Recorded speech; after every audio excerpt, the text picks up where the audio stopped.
На сегодняшний день доподлинно установлено и доказано, что председатель районной организации Белорусского общества Красного Креста Коноплева Ирина Васильевна в прошлом году неоднократно привлекалась прокуратурой города Витебска к административной ответственности за нарушение законодательства об обращениях граждан и порядка распределения гуманитарной помощи.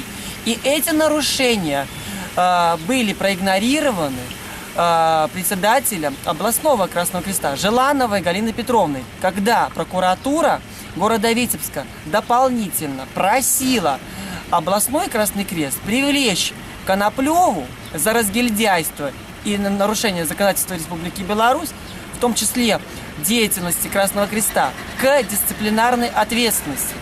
Более того, я хочу пояснить, что с 2011 года между мною, моей соседкой Акуленок Ириной Валерьевной и другими гражданами, проживающими в железнодорожном районе города Витебска, с председателем районного Красного Креста Коноплевой сложились личные неприязненные отношения на почве разжигания со стороны Коноплевой межнациональных розней.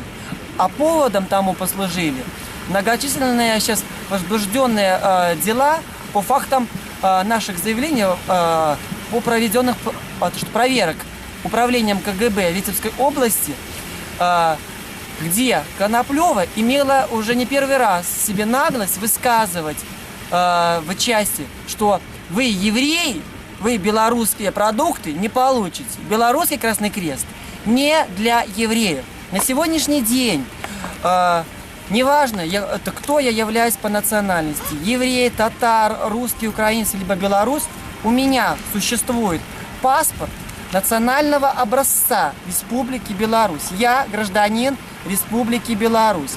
И Коноплева таким образом нарушает нормы Международной конвенции о недопустимости геноцида, ратифицированной Беларусь при ООН. И я хочу сказать еще следующее. Почему себя Коноплева так чувствует безнаказанно? Потому что Коноплева наряду с Желановой